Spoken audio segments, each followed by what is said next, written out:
वचन मैले मेरो हृदयमा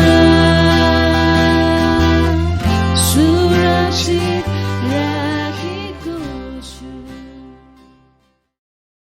गत हप्ता हामीले प्रकाशको पुस्तक 11 अध्यायलाई सकाएका थियौं भने आज हामी प्रकाशको पुस्तक 12 अध्यायबाट हाम्रो अध्ययनलाई अगाडि बढाउनेछौं। यस अध्यायले प्रकाशको पुस्तकको दोस्रो आधा भागलाई सुरु गर्दछ र त्यसै गरी यस अध्यायले संकष्टको अवधिको दोस्रो आधा भागको पनि सुरुवात गर्दछ। यो येशू ख्रीष्ट पृथ्वीमा राज्य गर्नको लागि ठूलो शक्ति र ठूलो महिमा साथ आउनुभन्दा अघिको अन्तिम 3.5 वर्ष अवधिको सुरुवात हो। सातौं उपस्थित स्वर्गदूतसँग भएको 7औं तुरही बज्यो र यसको आवाज अन्तिम भयावह अवधि अर्थात महासंकष्ट भरि नै गुन्जिरहन्छ भनेर हामीले गत हप्ता पनि बयान गरेका थियौं। यस अध्यायमा यूहन्नाले देखेका दर्शनले शैतानको पतनपछि पृथ्वीको इतिहासको सुरुदेखि लिएर येशू ख्रीष्टको पहिलो आगमनको समय अनि अन्ततः महासंकष्टको यस अन्तिम अवधिमा पूरा हुन बाँकी घटनाहरू सम्मका सन्दर्भलाई दर्शाउँदछ र अब प्रकट गरिन लागेको महान चिन्हको पूर्ण महत्व बुझ्नको निम्ति यूहन्ना र हाम्रा लागि पनि यो समीक्षा अति नै आवश्यक थियो। त आउनुहोस् हामी प्रकाशको पुस्तक 12 अध्यायको 1 देखि 6 पदसम्म सुरु गर्नेछौं। स्वर्गमा एउटा आश्चर्यजनक चिन्ह देखियो। सूर्य पहिरेकी एउटी स्त्री देखा परी जसको पाउमुनि चन्द्रमा थियो र त्यसले शिरमा 12वटा ताराको मुकुट लगाएकी थिए। 2 पदमा हामी पढौं, त्यो गर्भवती थिए र जन्माउने अवस्थाको पीडामा प्रसव वेदनाले चिच्याइरहेकी थिए। स्वर्गमा अर्को एउटा चिन्ह देखियो, 7वटा शिर 10वटा सिंह र शिरमा 7वटा मुकुट लगाएको एउटा ठूलो रातो अजिङ्गर देखा पर्यो। 4 पदमा हामी पढौं, त्यसको पुच्छरले स्वर्गको 1/3 ताराहरूलाई सोरेर पृथ्वीमा फालिदियो। बालक जन्मन साथ त्यसलाई निलिहालौं भनी त्यो अजिङ्गर बालक जन्माउन लागेकी स्त्रीको सामुन्ने खडा थियो। 5 पदमा पढौं, त्यस स्त्रीले सारा जातिलाई फलामको डण्डाले शासन गर्ने एउटा छोरो जन्माई त्यसको बालक परमेश्वर कहाँ उठाएर उहाँको सिंहासनमा लगियो। हामी 6 पद पढौं, त्यो स्त्री उजाड स्थानभित्र भागी जहाँ 1260 दिनसम्म त्यसको पालन पोषण होस् भनेर परमेश्वरले त्यसको लागि ठाउँ तयार राख्नु भएको थियो। प्रकाश 12 अध्यायको 1 देखि 6 पदमा हामी एक स्त्री देख्दछौं। स्वर्गमा देखेको त्यो अचम्मलाग्दो आश्चर्यजनक चिन्ह र त्यस स्त्रीको छोरा र अजिङ्गरको बारेमा आज हामी अध्ययन गर्दछौं। प्रकाशको पुस्तक 1 देखि 11 अध्यायमा कुनै पनि चिन्ह देखा पर्दैन, तर 12 देखि 19 अध्यायमा 7 चिन्हहरू देखा पर्दछन्। पहिलो 3 चिन्हहरू स्वर्गमा र पछिल्लो 4 चिन्हहरू चाहिँ पृथ्वीमा देखा पर्दछन्। यी मध्ये पहिलो चिन्ह मात्र असल चिन्हको रूपमा देखा पर्दछ। 12 अध्यायको 1 पदमा अन्य चाहिँ दुष्टका चिन्ह वा परमेश्वरबाटको दण्डको रूपमा चाहिँ त्यहाँ हामी देख्दछौं। अध्याय 12 देखि 19 मा यूहन्नाले उल्लेख गरेका 7 चिन्हहरू मध्ये यो पहिलो चिन्ह हो र यहाँ भएको पहिलो चिन्हलाई यूहन्नाले एउटा आश्चर्यजनक ठूलो चिन्ह भनेर बयान गरेका छन्। प्रकाश 12 देखि 14 अध्यायमा महासंकष्टको मुख्य पात्रहरूका बारेमा बयान गरिएको छ र यो एउटा आश्चर्यजनक चिन्हले ती 7 चिन्हहरू मध्ये पहिलोलाई परिचय दिन्छ। त अब हामी विचार गरौं, अब यो स्त्री को हो त? कतिले यो स्त्री मरियम हो भनेर पनि भन्दछन्, किनभने मरियमले येशू प्रभुलाई जन्म दिएकी थिइन् भने जब हामी 6 पदमा हेर्छौं भने यो स्त्री चाहिँ पक्कै पनि मरियम नभइकिन इजरायल राष्ट्रको लागि गरेको सम्बोधन हो। किनभने बालकलाई जन्म दिएपछि मरियम उजाड स्थानभित्र 1260 दिनसम्मको लागि भागेकी थिएनन् भने कतिले यो स्त्री मण्डली हो पनि भन्दछन्।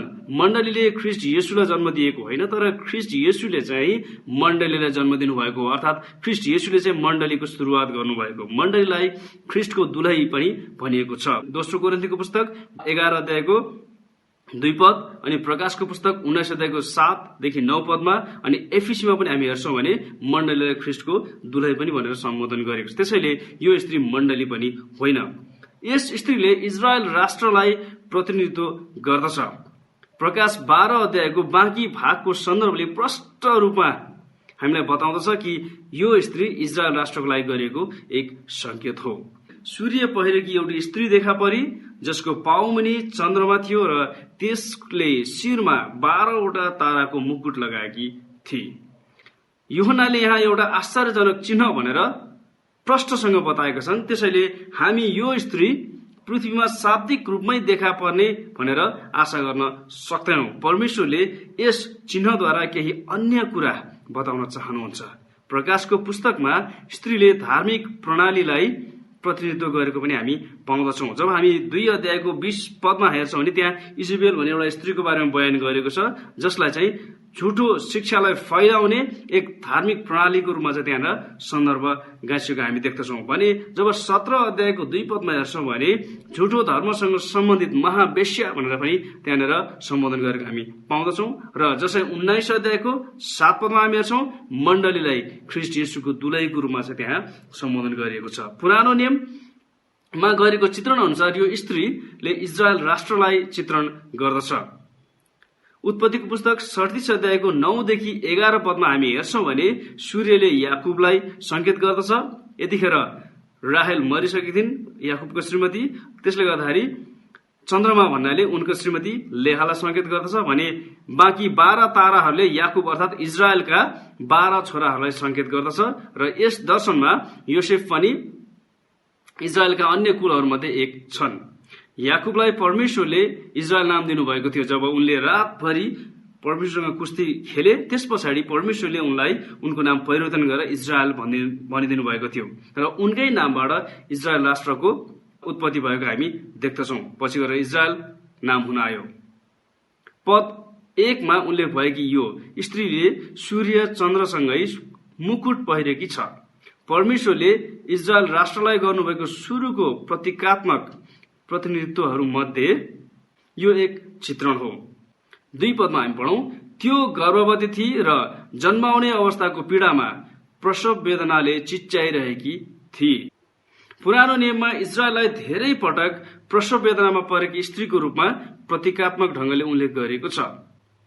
पद 5 मा प्रश्न हुन्छ कि इजरायलबाट जन्मने यो बालक येशू ख्रीष्ट हो।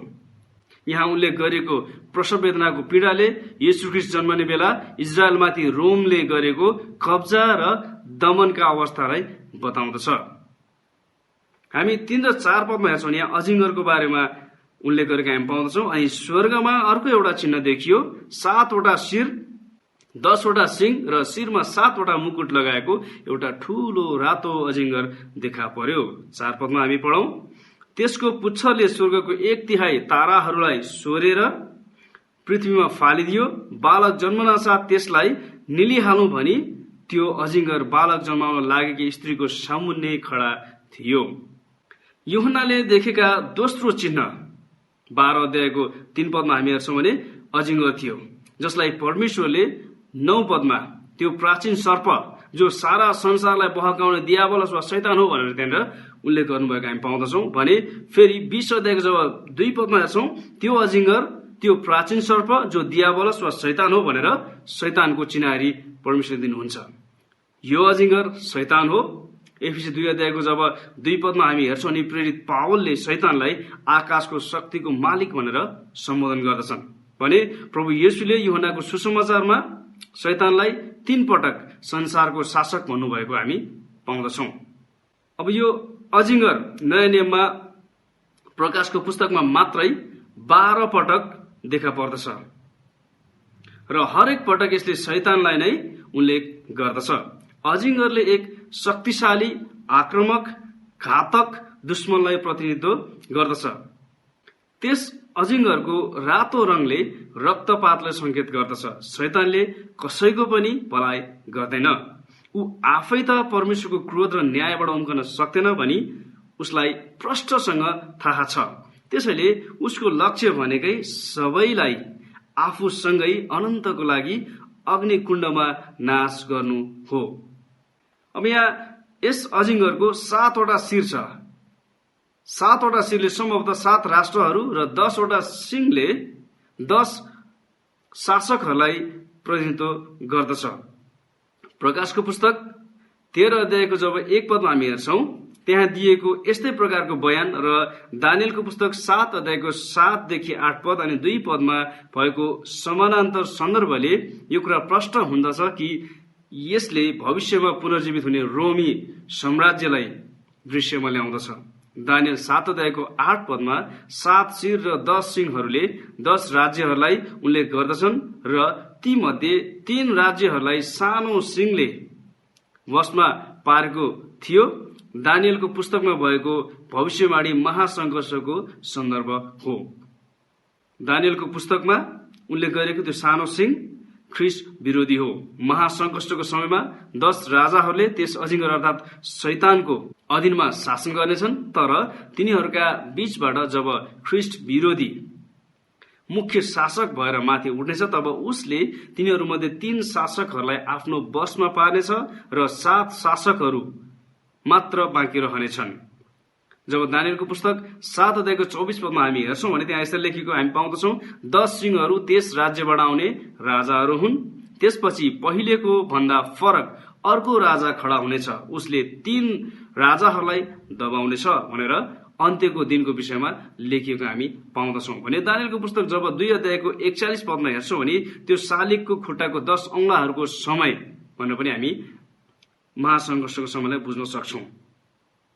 प्रकाशको पुस्तक 13 अध्यायको जब 1 पदमा हामी हेर्छौं, समुद्रबाट एउटा पशु निस्किआएको मैले देखेँ, जसका 10 वटा सिंह र 7 वटा शिर थिए। त्यसका सिंहमा 10 वटा मुकुट थिए र त्यसका शिरमा ईश्वर निन्दाको नाउँ थिए भनेर ख्रीष्ट विरोधीको बारेमा बताइएको हामी पाउँदछौं। अजिङ्गरले शिरमा लगाएको 7 वटा मुकुटहरू महासंकष्टको बेलाका यी 7 शासकहरूको राजनैतिक अधिकारको चित्र हो। हामी 4 पदमा पढौं, त्यसको पुच्छरले स्वर्गको 1/3 तारालाई सोहोरेर पृथ्वीमा फालिदियो। बालक जन्मना साथ त्यसलाई निलिहाल्नु भनी त्यो अजिङ्गर बालक जन्माउन लागेकी स्त्रीको सामुन्ने खडा थियो। यो 1/3 ताराहरूले ती स्वर्गदूतहरूलाई प्रतिनिधित्व गर्दछन् जसलाई शैतानले परमेश्वरको विरुद्धमा बहकाएको थियो। जब हामी 8 र 9 पदमा हेर्छौं भने ती स्वर्गदूतहरूलाई त्यसका दूतहरू भनेर सम्बोधन गरेको हामी पाउँदछौं। शैतानसँग ठूलो शक्ति छ भन्ने कुरा यसले देखाउँदछ। उसँग भएका यी स्वर्गदूतहरूका दलले यो कुरा प्रश्न पार्दछ कि शैतानसँग ठूलो शक्ति छ।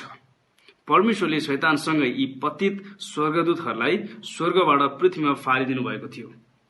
परमेश्वरले कहिल्यै पनि दुष्ट प्राणीलाई बनाउनु भएन, तर उहाँले स्वर्गदूतहरू, प्रधानताहरू शक्ति र स्वेच्छा सहित बनाउनु भयो। तर मिखाएलसँगै धेरै स्वर्गदूतहरू परमेश्वरप्रति वफादार रहे, तर केहीले स्वर्गको मर्यादाको विपरीत विद्रोह गरे र सदाको लागि परमेश्वर र उहाँको राज्यको दुश्मन बने। शैतान केही हदसम्म अहिले परमेश्वरको उपस्थितिमा पुग्न सके तापनि त्यसको पहिलोको वैभव र महिमा साथ परमेश्वरको उपस्थितिमा ऊ जान पाउँदैन। मसीह प्रकट हुने कुरालाई बाधा पुर्याउनलाई शैतानले बदला लिन प्रयास गर्यो। जब हामी उत्पत्तिको पुस्तकदेखि नै हेर्छौं भने जब मानिसले पाप गर्यो र पतन भयो, परमेश्वरले उत्पत्ति 3 अध्यायको 15 पदमा मसीहको अगमवाणी गर्नुभयो कि स्त्रीको सन्तानले शैतानको शिर कुचाउनेछ भनेर। अनि शैतानले इतिहासैभरि पृथ्वीको मानिसको पतनदेखिको सम्पूर्ण इतिहासैभरि हामी हेर्छौं भने जहिले पनि मसीहको आगमनलाई बाधा दिने काम गर्यो। कैन र हाबिल दुईजना छोरा मध्ये हाबिललाई मार्नको लागि शैतानले कैनलाई उक्सायो। त्यस पछाडि हामी हेर्छौं भने फेरि जलप्रलयको समयमा शैतानका ती पतित स्वर्गदूतहरूले आफ्नो मर्यादालाई ख्याल नगरिकन मानिसका छोरीहरूसँग गएर विवाह गरेर सन्तान जन्माएर अनि मानिसको वंशलाई नै अशुद्ध पारेर मसीहको आगमनलाई रोक्ने प्रयास गरे। अनि त्यसै गरिकन फेरि जब प्रस्थानको पुस्तकमा हामी आउँदछौं भने जब मोसा जन्मिए अनि मोसालाई पनि परमेश्वरले आउने इजरायलीहरूको लागि एउटा उद्धारकर्ताको रूपमा खडा गर्न खोज्नु भएको थियो। अनि मोसालाई पनि मार्नको लागि फारोलाई उक्साएको हामी देख्दछौं भने त्यसै गरी हामी हेर्छौं भने इतिहासैभरि जति पनि परमेश्वरका अगमवक्ताहरू संसारमा आए ती सबैलाई पनि शैतानले जहिले पनि विभिन्न प्रकारका सतावटहरूद्वारा जहिले पनि समस्या दिएर जहिले पनि उनीहरूलाई चाहिँ दुःख दिने काम गर्यो। अनि अन्ततः जब येशू ख्रीष्ट संसारमा आउनुभयो त्यतिखेर शैतानले फेरि पनि येशू ख्रीष्ट जन्मने बित्तिकै हेरोद राजालाई उक्साएर हेरोद राजाले 2 वर्षभन्दा मुनिका सबै बालकहरूलाई मारेर येशू ख्रीष्टलाई पनि मार्ने प्रयास गरे। त्यसले गर्दा यहाँ हामी देख्छौँ बालक जन्मना साथ त्यसलाई निलिहाल्नु भने त्यो अजिङ्गर बालक जन्माउन लागेकी स्त्रीको सामुन्ने खडा थियो भनेर लेखेको हामी यहाँ पाउँदछौँ। यहाँ उनले गरिएको बालकको जन्म येशू ख्रीष्टको पहिलो आगमनको उहाँको मानव जन्म हो। येशूको जन्मको बेला जब हेरोदले बालक येशूलाई मार्ने प्रयास गरे तब यो कुरा पूरा भयो। येशू प्रभुलाई धरतीमा छँदा जब शैतानले आक्रमण गर्यो त्यस बेला पनि यो कुरा पूरा भयो। बालक जन्मना साथ त्यसलाई निलिहाल्नु भनी त्यो अजिङ्गर बालक जन्माउन लागि स्त्रीको सामुन्ने खडा थियो भन्ने कुराले यो कुरालाई उल्लेख गर्दछ। अनि शैतानका सबै कार्यहरूको पछाडि उसको दोहोरो मनसाय हामी देख्दछौँ। पहिलो मनसाय शासन गर्ने र परमेश्वर चाहिँ आराधना गरिने हो र दोस्रो शैतानको मनसाय भनेको शैतानले अधीन गरेको राज्यलाई लिन खोज्ने व्यक्ति येशू ख्रीष्टलाई घृणा गर्नु हो। हामी 5 पदमा पढौं, त्यस स्त्रीले सारा जातिलाई फलामको डण्डाले शासन गर्ने एउटा छोरो जन्माई त्यसको बालक परमेश्वर कहाँ उठाएर उहाँको सिंहासनमा लगियो। अब हामी देख्छौं यस पदले येशू ख्रीष्टको जन्म र उहाँ विजयी साथ दोस्रो आगमनमा फर्कने कुरालाई उल्लेख गर्दछ। जब हामी भजन संग्रह 2 को 7 मा हेर्छौं त्यसै गरी मत्तीको 3 को 17 मा हेर्छौं नि मिल्दो जुल्दो कुरा हामी देख्दछौं। 2 को 7 मा भजन संग्रहमा तिमी मेरा प्रिय पुत्र हौ, आज मैले तिमीलाई जन्माएको छु भनेर परमेश्वर पिताले भन्नुहुन्छ भने मत्ती 3 को 17 पदमा जब हामी हेर्छौं भने येशू ख्रीष्टको बप्तिस्माको बेलामा स्वर्ग उग्रियो अनि परमेश्वरले येशू ख्रीष्टको बारेमा भन्नुभयो यिनी मेरा प्रिय पुत्र हुन्। त्यसैगरी जब हामी भजन संग्रह 2 को 9 र प्रकाश 19 को 15 मा हेर्छौं भने त्यहाँ यसरी लेखेको हामी पाउँछौं उहाँले फलामको राज डण्डाले शासन गर्नुहुनेछ भनेर उल्लेख गरेको हामी पाउँछौं। त्यसैले यो बालक अरु कोही होइन येशू ख्रीष्ट हुनुहुन्छ। यस पदले येशू ख्रीष्टको जन्म र स्वर्गारोहणलाई दर्शाउँदछ। येशूको जन्ममा उहाँलाई विनाश गर्न शैतान असफल भयो। उहाँको जीवनकाल र मृत्युमा पनि उहाँलाई विनाश गर्न असफल भयो। येशू विजय साथ स्वर्ग चढिजानु भयो र परमेश्वर पिताको दाहिने हाततर्फ बस्नुभयो र उहाँमाथि विश्वास गर्ने सबै पापीहरूको प्रतिनिधिको रूपमा हाम्रा मध्यस्थकर्ता भई हाम्रा पक्षमा खडा हुनुहुन्छ। शैतानले येशूलाई स्वर्गमा सताउन सक्दैन। ख्रीष्ट दोस्रो आगमनमा आउनुहुनेछ र एक गोठालोले चाहिँ फलामको डण्डाले शासन गर्नुहुनेछ। यस पदमा भएको येशूको विरुद्धको सम्पूर्ण शैतानको विगतको इतिहासले अर्थात समीक्षाले येशूको विजय र शैतानको निरन्तर विद्रोहलाई र उसको शत्रुतालाई जोड दिन्छ। हामी 6 पद पढौं, त्यो स्त्री उजाड स्थानभित्र भागी जहाँ 1260 दिनसम्म त्यसको पालन पोषण होस् भनेर परमेश्वरले त्यसको लागि ठाउँ तयार राख्नु भएको थियो। यस पदबाट प्रश्न हुन्छ कि यो स्त्री मरियम होइन। शैतानको सतावटको कारण यो स्त्री 1260 दिनसम्म परमेश्वरले त्यसको लागि तयार राख्नु भएको ठाउँमा सुरक्षित राखिनेछ। यसले हामीलाई प्रश्न पार्दछ कि यो स्त्री इजरायल हो, मरियम होइन। जब शैतानले येशूलाई नाश गर्न सकेन तब उसको ध्यान इजरायलतर्फ फर्कियो। यूहन्नाले इजरायलीहरूलाई 1260 दिन अर्थात 3.5 वर्षसम्मको लागि उजाड स्थानमा भागेर गएको देख्दछ। इजरायलीहरू अर्थात यहुदीहरूलाई, जहाँ परमेश्वरले यहुदीहरूलाई राख्नुहुनेछ र उहाँले संरक्षण गर्नुहुनेछ। 1260 दिन अर्थात 3.5 वर्षको अवधिले यी घटनाहरूलाई दानियलको पुस्तक 9 अध्यायमा भएको अगमबाणीको अन्तिम हप्तासँग जोड्दछ। प्रकाशको पुस्तक 12 अध्यायको 5 पदले येशूको स्वर्गारोहणको बारेमा बयान गर्दछ र प्रकाशको पुस्तक 12 अध्यायको 6 पदले दानियलको 70औं हप्तामा अझै भविष्यमा घट्ने घटनाको बारेमा बयान गर्दछ। यी दुई पदहरूको बीचमा मण्डली युगको अन्तर छ। अहिलेसम्म 2000 वर्षको अन्तर भइसकेको छ। दानियलको पुस्तक 9 अध्यायको 24 देखि 27 पदमा पनि यस्तै अन्तर छ। येशू ख्रीष्टको पहिलो आगमन पछाडिको स्वर्गारोहण र त्यसै गरिकन येशू ख्रीष्टको दोस्रो आगमन भन्दा अगाडिको महासंकष्टको घटनालाई त्यहाँनिर उल्लेख गरेको हामी पाउँदछौं। 1260 दिन अर्थात् 3.5 वर्षको अवधि संकष्टको दोस्रो आधा भाग महासंकष्टको अवधि हो। धेरै जस्तो यहुदीहरूले अहिले येशूलाई तिनीहरूका मसीहाको रूपमा स्वीकार नगरे तापनि तिनीहरू कट्टर यहुदी मततर्फ फर्कँदैछन्। जब हामी 2019 सालको आँकडालाई विचार गर्छौं भने इजरायलमा त्यस आँकडा अनुसार 72.2% यहुदी मत मान्ने यहुदीहरूको संख्या इजरायलमा छ। संकष्टको समयमा 1,44,000 यहुदीहरूका साक्षीका कारणले गर्दा धेरैले गम्भीरता साथ नयाँ नियम र येशूले गर्नुभएको मसीहको दावीहरूलाई निहाल्नेछन् र महासंकष्टको समयसम्म धेरै यहुदीहरू ईसाई भइसकेका हुनेछन्।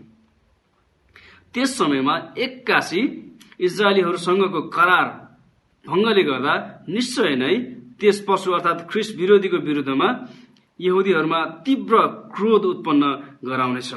संकष्टको पहिलो भागमा ख्रीष्ट विरोधी तिनीहरूका एक मित्र र उद्धारकर्ताको रूपमा देखा परेको थियो, तर यति बेला महासंकष्टको बेला तिनीहरूको विरोधी र सताउने व्यक्ति भएको थियो, किनभने त्यस बेला ख्रीष्ट विरोधीले ऊ आफू बाहेक अन्य कुनै पनि ईश्वरको आराधना गर्नलाई रोक लगाएको हुन्छ।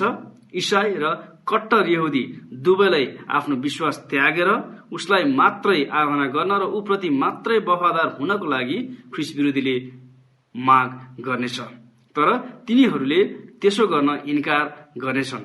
यसले गर्दा तिनीहरूका विरुद्धमा निकै कडा विनाशको लडाई चर्काउनेछ।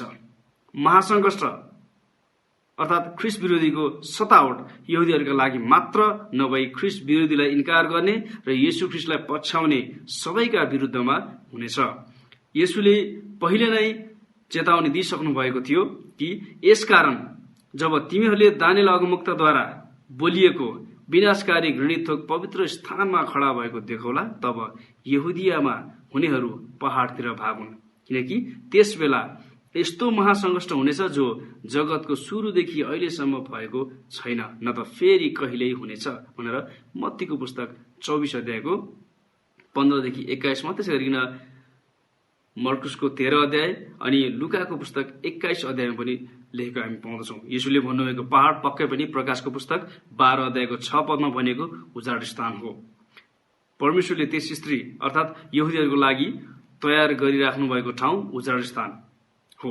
कतिले विश्वास गर्दछन् यो उजाड स्थान भएको ठाउँ मृत सागरको दक्षिणको पहाडको चट्टानमा भएको सहर हो। यहाँ परमेश्वरले त्यस स्त्रीको लागि ठाउँ तयार पारिराख्नु भएको भन्ने सन्दर्भमा जुन तयार भन्ने शब्द प्रयोग गरिएको छ, त्यो शब्द यूहन्ना 14 अध्यायको 2 देखि 3 पदमा येशूले म तिमीहरूका निम्ति ठाउँ तयार पार्न जान्छु भन्ने शब्दसँग मिल्छ। ती दुवै एउटै शब्द हुन्। यसले पृथ्वीमा र स्वर्गमा पनि परमेश्वरले सावधानीपूर्वक योजना गर्नुहुने कुरालाई प्रकट गर्दछ। धर्मशास्त्रमा उजाड स्थानले एक उजाड ठाउँ, सुरक्षाको ठाउँ र परीक्षाको ठाउँलाई जनाउँदछ। यहाँ प्रयोग गरिएको पालन पोषण होस् अर्थात् पालन पोषण गरिनेछ भनेर जुन शब्द प्रयोग गरिएको छ, त्यसले के कुराको सुझाव दिन्छ भने तिनीहरूलाई अर्थात् महासंकष्टको बेलामा ती यहुदीहरूलाई अरू कसैले सम्भवतः अन्य जातिहरूले वा परमेश्वरले स्वर्गदूतहरूद्वारा यहुदीहरूका लागि जुटाउनुहुन्छ भन्ने कुरालाई संकेत गर्दछ। परमेश्वरले पहिला पनि लाखौं इजरायलीहरूलाई 40 वर्षसम्म उजाड स्थानमा खाना जुटाउनु भएको थियो र उहाँले फेरि पनि त्यसै गरी खाना जुटाउन सक्नुहुन्छ। जब हामी भजन संग्रहको पुस्तक 78 को 25 मा हेर्छौं भने त्यहाँनिर मन्नलाई स्वर्गदूतहरूका खाना भनिएको छ र निश्चय पनि यो आवश्यकता पूरा गर्नको निमित्त परमेश्वरले स्वर्गदूतहरूलाई फेरि पनि प्रयोग गर्न सक्नुहुन्छ। हामी प्रकाशको पुस्तक 12 अध्यायको 1 देखि 6 पदबाट के बुझ्न सक्छौं भने संसारका मसीह र राष्ट्रहरूका आधिकारिक शासक येशू ख्रीष्टलाई मसीहकै आशा गर्ने यहुदी समाजले जन्म दियो, अर्थात् यहुदी जाति इजरायलले जन्म दियो। शैतानले येशू ख्रीष्ट र उहाँको मानिसहरू दुवैलाई नाश गर्ने प्रयास गर्दछ। परमेश्वर पिताले परमेश्वर पुत्रलाई मृत्युबाट बौरी उठाएर र छुटकारा दिएर उहाँलाई आफ्नै स्वर्गीय सिंहासनमा उच्च पार्नु भएको छ। परमेश्वरले आफ्ना मानिसहरूलाई तिनीहरूको उजाड स्थानको यात्रामा शैतानिक आक्रमणहरूबाट संरक्षण गर्नुहुन्छ भन्ने कुरा हामी बुझ्न सक्दछौँ। परमेश्वरले शैतानिक आक्रमणहरूको विरुद्धमा येशू ख्रीष्ट र उहाँमाथि आशा गर्ने समाजलाई सदैव संरक्षण गर्नुहुन्छ। र अहिले मण्डली युगमा पनि परमेश्वरले तपाईँ र मलाई यदि उहाँमा हामीले आफ्नो विश्वास राखेका छौँ भने हामीलाई संसारमा पनि संरक्षण गर्नुहुन्छ, अनि संसार पछाडि यदि हामी मरिगयौँ भने तापनि हामीलाई अनन्तको लागि उहाँले संरक्षण दिनुहुन्छ। के तपाईँ त्यही परमेश्वरबाट संरक्षण गर्ने समूहको हुनुहुन्छ कि हुँदैन?